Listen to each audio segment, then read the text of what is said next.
Hi, it's me, Tim Dodd, the Everyday Astronaut. I'm in space. Well, I'm in the space station mock-up here at Johnson Space Center in Texas.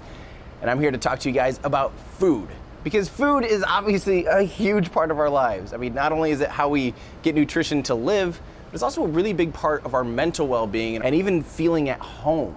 So can you imagine being away from home for 6 months, a year, 2 years if you're going to Mars, and you never had those foods that make you feel all cozy and warm, those foods that you love and adore? Because although space food has actually come a really long way and there's a ton of science involved in all of this stuff, to date we've never actually baked anything fresh in space. So imagine never having, a warm pizza with the aroma wafting up into your nose, or a coffee, or even fresh baked cookies, the smell floating throughout your house. I mean, to me, that is how you feel at home. And I've got some good news, because we're actually working on that exact thing as we speak. Let's get started. 3, 2, 1, That's one small step for man. Contact with a test one. On November 2nd, 2019, Northrop Grumman launched a Cygnus cargo ship on a resupply mission to the International Space Station for NASA. On board was just over 3,700 kilograms of science experiments, vehicle hardware, crew supplies, and lots of other important space stuff. But included on this flight was a space first, an oven. And not just any oven, but a custom zero-G oven developed by NanoRacks, who's a leading provider of commercial access to space. Now, this oven will be used to bake the first food in space, a DoubleTree chocolate chip cookie. So today, I thought we should do a history of space food, figure out why we haven't ever baked anything in space before, and learn from the experts on how DoubleTree by Hilton, the sponsor of this video, will actually bake their cookies on the International Space Station. Okay, so let's start off with a really quick rundown on the history of space food. I mean, after all, space food has been around since the dawn of human spaceflight, with the first human in space ever, Yuri Gagarin, having ate from toothpaste-like tubes of pureed meat and chocolate sauce. Yum. The first 2 crewed missions from the United States didn't even bother with any food due to their short suborbital flight times lasting only about 15 minutes. So it wouldn't be until almost a year after Yuri's first flight that NASA would bother feeding an astronaut in space. The lucky astronaut was John Glenn, and being the first US astronaut to go into orbit, he spent 5 hours in space, warranting the need for an in-flight snack. Like Yuri, he too ate from toothpaste-like tubes filled with applesauce, pureed beef, and vegetables. Although he chose not to eat the spaghetti, which was in a tube. That sounds disgusting. Most of the early 1960s flights from the Mercury program, the Vostok, the Voskhod, and early Soyuz programs pretty much all just ate from tubes, and it was pretty much unanimously considered awful. It wasn't until the United States' Gemini program that space food would get a little more advanced. Gemini 3 was the first crewed launch of the Gemini program and had Commander Gus Grissom and pilot John Young on board, and NASA was excited for them to try their new menu of space food. This included new things like shrimp cocktail, chicken, vegetables, toast squares, butterscotch pudding, and apple juice, all of which were either dehydrated or covered in gelatin coatings. But my favorite thing about this mission is how excited NASA was to get the astronauts' feedback on this newly developed menu and to study the astronauts' health after the flight. So you can imagine their shock when they found out John Young snuck a corned beef sandwich on board and gave it to Gus Grissom to eat, which, by the way, Grissom wasn't supposed to eat anything on the mission, let alone a corned beef sandwich. The sandwich was almost immediately put away when crumbs began floating around the cockpit, which is generally considered a really, really bad thing. After a congressional hearing and slapping Grissom and Young's wrists, NASA went back to tweaking their food to make it more appealing, more appetizing, and more nutritious. And this is especially since NASA was preparing to send humans out to the moon. Not having them throw up their food and making it desirable was actually a really big deal. With the Apollo program, NASA introduced hot water for rehydrating freeze-dried foods. They also developed something called a spoon bowl, which allowed for more normal eating practices in zero-G. The next big leap in space food wouldn't be until after the official Apollo program ended. Advances were made for the Skylab program, which had huge living areas, allowing for an actual refrigerator and freezer. This allowed some new menu items like butter cookies, lobster Newburg, fresh bread, and even ice cream. It should be noted, the fresh bread wasn't actually baked fresh. It was just not freeze-dried. A nice upgrade nonetheless. During this time, there was also the Apollo-Soyuz mission, which was the first time US astronauts and Soviet cosmonauts would flavor each other's food. The crew of Soyuz 19 provided canned beef tongue, riga bread, and tubes of beet soup and caviar. Fun note, the beet soup was labeled as vodka as a joke to the American crew. I actually love that. Apollo-Soyuz is literally one of my favorite missions because of two Cold War enemies unifying over spaceflight. Let's not get me started. It wouldn't be until the Space Shuttle program and later the International Space Station that we'd see an actual oven put in space. But wait, isn't this whole video about the first oven in space? Well, the Space Shuttle's oven could only reach 82 degrees Celsius, so it was only capable of warming food, not boiling water or cooking meals. For the most part, the way food was done on the shuttle is how food is done on the International Space Station today.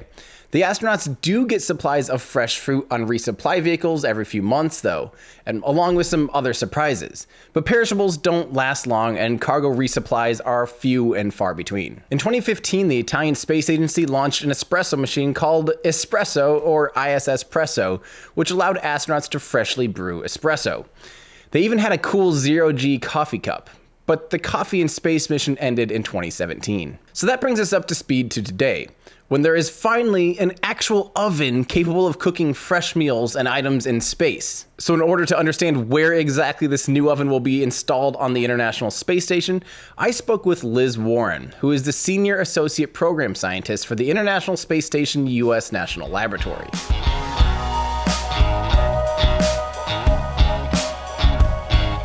First off, where am I? We are in the US lab, also known as Destiny. As Destiny, okay, because there's tons of modules. And the other thing that is important specifically to this video is where is this oven going to go? Well, the zero-G oven is going to go in an overhead rack.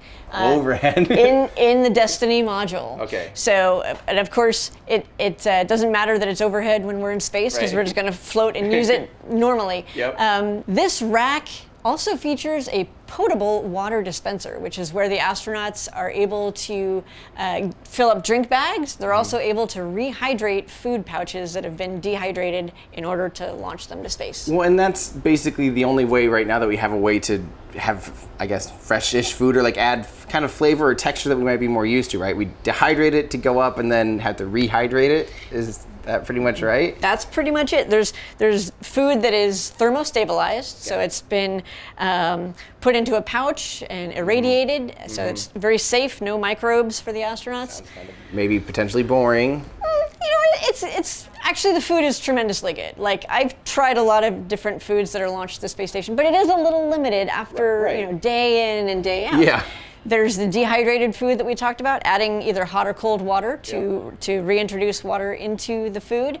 And then very rarely, when a new cargo resupply ship arrives, there's some treats, some fresh fruit maybe, or some fresh food, but not very often. And of course, you also know there is a veggie facility where lettuce can sometimes be grown. Is that called, what's that called again? It's called veggie. It's veggie. Yeah. And we were able to grow some fresh vegetables in there, but it's also kind of limited in size, and it's not enough to make a salad every day for you know, especially any not for a extended crew of period 6. No, it goes pretty quickly. I think. Right.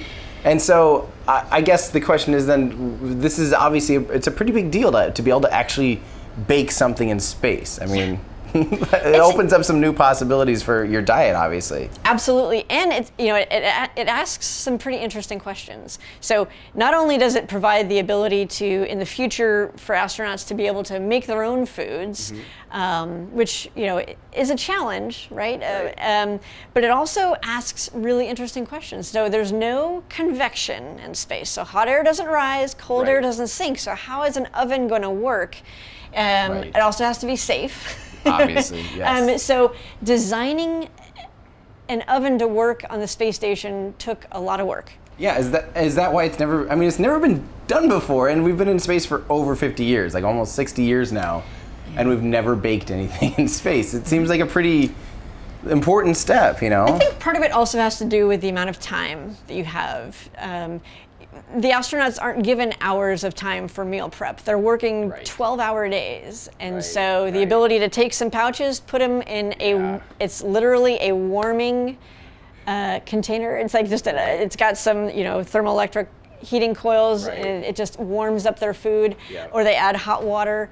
But it's eating on the go. They're not spending a lot of time on this. But when we're talking about going to Mars and back to the moon, there may be some more time for exploration in terms of cooking. Well, this actually opens up the possibility of someday literally having like the first space chefs. Like people to actually, because otherwise imagine your meals. Oh, here you go. Well, this evening I've prepared for you this pouch, The future holds space hotels. The future holds, you better have some good culinary experiences for your customers, I think. Absolutely. So we need to test that oven, and the space station is a tremendous test bed for innovative ideas, and that's part of the reason why we're doing this. One, you literally can't really test that anywhere else. You really can't. You really can't. Literally, you can't test it anywhere else. There's no laboratory like the International Space Station. It just, there's no place on Earth like it. Yeah. So. Sorry. Is that your tagline?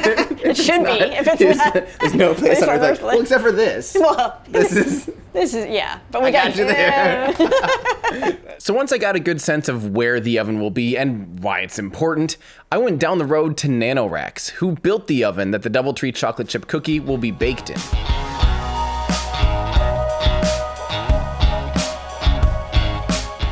So a typical oven in terrestrial environment would work by convection. So you would have heat usually generated at the top or the bottom oven, and it would set up convection currents. The warm air would rise, it would drive cold air out of the way, and you would get this distribution of heat inside the oven. In space, there's no up, so there's nowhere for air to rise, so you don't get convection, and you just get pockets of hot air around a heating element, and then you're dependent upon treating your entire air mass as a conductor. And air is a really good insulator, so it's not a very good conductor of heat. So literally will heat just get kind of stuck on the heating element basically, and not even, it doesn't really radiate off of there. Or radiate it would. It will radiate, but your primary mode of transfer of heat is convection in air. So you'll have basically like a little, our heating elements are wires that run back and forth inside this oven chamber. So you'll have basically a little cylinder of really hot air around that wire, and then it'll have a gradient tapering off. Our modeling shows that in a steady state condition, the chamber walls of the oven conduct heat away very quickly, so they stay relatively cold. But the hot air mass will heat up and collect heat in the center of the oven where the cookie is actually at to be baked. So this is kind of a validation of that model. That's what we expect to happen. That's how we design the oven to operate. We'll bake a cookie. If the cookie bakes properly, we'll know that this is sound science. And if it doesn't bake properly, well, we'll scratch our heads and try and find out why. But So you literally, so you have to place what looks like the cookie ends up on this little, what looks like a plastic bag. I assume it's not just plastic that melts into the cookie and then you get, plastic. No, this is food grade silicon, and this is designed to completely house the cookie and all of its crumbs. You can already see some crumbs floating around in here. Obviously, we can't have these floating around the station. They'll get ingested in equipment. It could be aspirated by an astronaut. So everything has to be contained. So the sample tray provides a structure to slide and hold on to inside of the oven to keep the cookie from just floating around.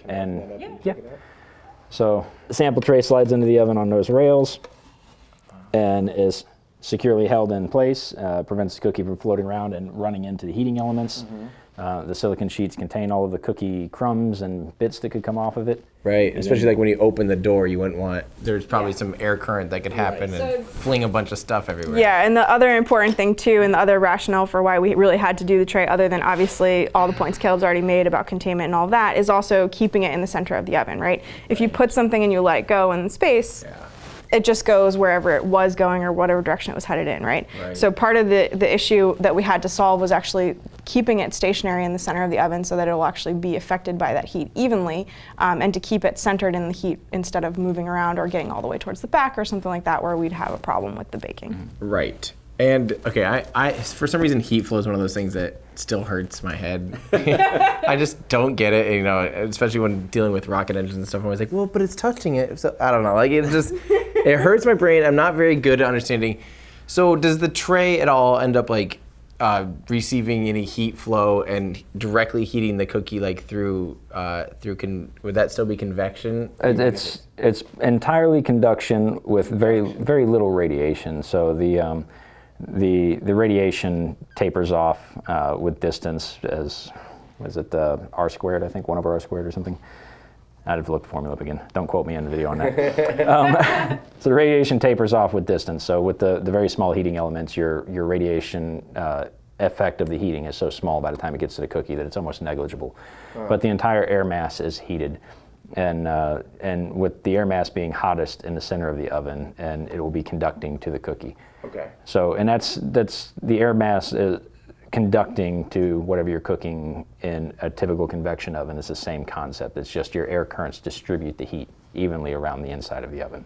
Because versus the heat's physically moving, like the heat's rising and moving through the medium, or? Well, the medium is expanding and becoming less buoyant. So the air expands when it's heated, becomes more buoyant, right, and so floats to the top of the rest of the air mass. And then when it floats up, it displaces cooler air that fills in the space underneath it and heats up, and then you get this convection cycle, right? Okay. So in this oven, with no up, there's no convection cycle. So we just kind of evenly heat the whole air mass. We treat the air mass as a solid for modeling purposes. And then we show that the air mass will be hottest right around where the cookie's sitting. And I'm probably gonna play the why don't they just version of like, why don't you guys just do this? Which I'm sure your engineering team probably had a lot of fun actually trying to figure out. But like if airflow is important in an oven, you know, and convection normally creates rising currents and things, why didn't you just put a fan in there and move air around? Well, we had considered it, but getting a fan to withstand the heat that's going to be generated in here is one of the problems we would have to overcome. And our initial approach and our models show that this should be effective, so we decided to just press on with this and see a simpler approach, simpler design. Yeah. Why have moving parts that can fail and all that stuff? And then there's RPM limits NASA instills on fans. There's the concern of it creating debris if there's a failure, right? Right. So it's just there would have to be screens and whatnot to protect debris from being blown around by the fans. This is a simpler approach and a faster approach, and it should be an effective approach if the science is right. Yeah. There's also like acoustic limitations, as you mentioned too, as well, and so things like that. And then also there's the heat load in terms of what we can push out. So it's also a function of what we're actually expelling into the rack. So some of it too is that we don't want to be pushing that hot air immediately out. We want to let it kind of be a little bit cooler by the time we actually exit the air from the back of the oven into the, so we don't want to just be blowing all the hot air from the oven, because then we won't get, because part of the issue is the efficiency and using the energy that we have to actually heat the cookie. Yeah, if you blow it so out if the back, we're you're just losing that heat, then that's going to be even harder to heat it up. And So how- efficiency also in space systems is obviously very important as well. Right. And how hot does it actually get? What temperature are you cooking to? Oh man, you're asking What hard temperature are you cooking cookie to? We're cooking the cookie to 350. I don't recall what we sized the heating elements for the max heat to be. I think it was somewhere around 400 or 425, but Okay, so pretty standard. I mean, pretty standard operating range of an oven. It's not like you have to be at like 25,000 centigrade or something for the coils, and then it tapers in or something. It's pretty. We don't want to incinerate the cookie. We just want to bake it. That's a good idea. Actually got these numbers later on. The first cookie will be baked at 163 degrees Celsius for 18 minutes. The teams will then analyze the results of that cookie and adjust the temperature and time for each of the next cookies based on the results of the previous cookies until they end up with the perfect cookie. And obviously when you approach NASA and you say, hey, we have something that's going to get hot, they freak out immediately because they don't want to burn an astronaut. They don't want a risk of anyone being burned or starting a fire. So we couldn't get too extreme with the heat generation inside here. And since we're also not sure about the performance, we want to start with a lower temperature and see what we get. So we want to actually bake at different temperatures and see what the result of that baking is, because we're not sure, even if you bake at a high altitude or you bake here on the ground, the difference in the temperature and the time that you take to bake is actually quite different. Yes. So we do actually want to bake at a couple of different temperatures to see what do we actually get as a result and adjust from there. Yeah, and especially, can you imagine being able to someday have a bigger and bigger garden in space and being able to actually cut up vegetables and things? And is that something you'd be able to do? Would you be able to put other things besides a cookie in the tray for now, or eventually, and be able to bake all sorts of things, lasagnas and Yes. Oh, absolutely. How does that open? How do you actually get the cookie in and out of there? So this one was purposefully designed to keep people from accessing it, since this is really the first time that we're doing this, and we really do want to see the scientific results of this. And obviously, there's a lot to prove in terms of safety and all of that as well. So for this first attempt, we really want to be sure that everything is safe and kept clean and away from anyone from any possible contamination or things like that. So obviously, for future consumability and baking things that people will eat in the future, we will have to consider kind of a modification to this design. To allow for more ease of access. This unfortunately is pretty much riveted, so it is designed to keep people from getting to them. But in the future, of course, we will have a more accessible tray. And if I understand this correctly, because I think I've read that the first cookies actually baked, they don't get to eat. Isn't that kind of torturous? Like, isn't that mean? Hey, we got these fresh cookies. But yeah, go back to your... is that true? It is true. Unfortunately, that is true. We do need the samples back really to learn from them and to really figure out how are we going to actually bake in space successfully, right? So we need to know how this first experiment goes so we can iterate from there and figure out how are we going to make this baking in space something that we can do in the long run sustainably. Yep. So that is really an unfortunate fact. So as a negotiation or as a thank you for the crew, we have arranged to actually have pre-baked cookies sent to them, so they'll actually receive a tin of pre-baked cookies like that one. So they actually will be cookies available that are already baked and are safe to eat, so they can choose to eat those if they'd like to, especially after hopefully having some lovely aroma of a fresh baked cookie in space. Gotcha. And I think one of the most important questions is, you said it will vent hot air. Does that mean there's a good chance that the actual aroma of fresh baked cookies on the International Space Station will actually go out? Oh, yes. So the silicon sheets here have a 40 micron vent in them to allow water vapor and gases to escape to prevent it from inflating. In our initial test, we didn't have vents, and we ended up making a balloon inside the oven. So we added the vents, and then there's also a 40 micron vent at the back of the oven to prevent pressure from building up inside the oven. So the cookie smell will be vented out of the oven and enter into the avionics air plenum and be circulated in the station. But the other good thing is that when the crew actually removes the cookie sample in the tray from the oven, they will also be able to smell through the vent the actual aroma of the cookie. But again, it won't actually, that smell wouldn't rise from the cookie necessarily. It might kind of just dissipate diffuse. off of it. Yeah, interesting. And you can maybe waft it across at the gentleman near you. Yeah, here you go. Yeah. So you're saying that maybe we could see a new tradition someday of when a crew is arriving, they might start baking fresh cookies in anticipation of their arrival, so that when they arrive, it smells more like home. They get a little bit of feeling of hospitality, and I think DoubleTree, obviously, that's a good fit for them. I can see why they did this, because that's a huge concern. Is that home away from home feeling that is very, very absent when you're, I think, on the International Space Station, that I don't think a lot of people understand. Yep. It's a very Spartan environment. It's very utilitarian. So anything we can do to help them feel more comfortable and have a more positive experience up there is important.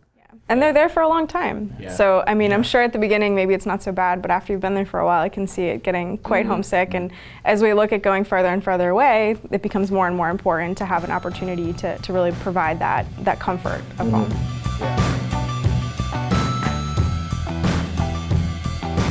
So to summarize, food is important, period. Food in space is even more important than food down here on Earth. As humans get ready to send humans further and further away from our natural sources of food, it becomes more and more important to have ways to prepare food that's not only nutritious, but also delicious. The oven that will bake the DoubleTree chocolate chip cookies is a small but important step in how humans can prepare food in space. The simple design that NanoRacks came up with has virtually no moving parts and takes safety into account first and foremost. But like all science, testing your models in real-world conditions is always the most important step. So having this oven actually do some baking and test out the science is actually a really big step. As for why this is just now happening after 60 years of human spaceflight, it mostly comes down to time being the most valuable and limited resource on the International Space Station. The crew on board the ISS are working 12-hour days, so having a meal that's quick and easy to prepare helps free up precious time. And in general, things aren't really made for human comfort on the floating laboratory. So food in space has always been a bit of a practical thing. But in the future, we need to take comfort and hospitality even more into focus, as paying customers might expect finer things on their space trips. And it's probably a good thing I'm not on board for these first experiments.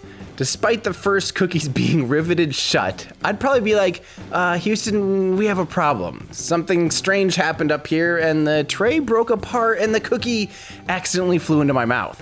I wanted to say a quick thanks to the team at DoubleTree for helping arrange time for me to see the International Space Station mock-up, which was awesome, and speak to the experts at NanoRacks. If you guys know me at all, you know I like to learn by asking a lot of questions, so that was awesome. Let me know what other questions you have about space food, the future of space food, or just spaceflight in general. And let me know what things you would want most in a space hotel in the comments below. And as always, I owe a special thanks to my Patreon supporters for helping make videos like this possible.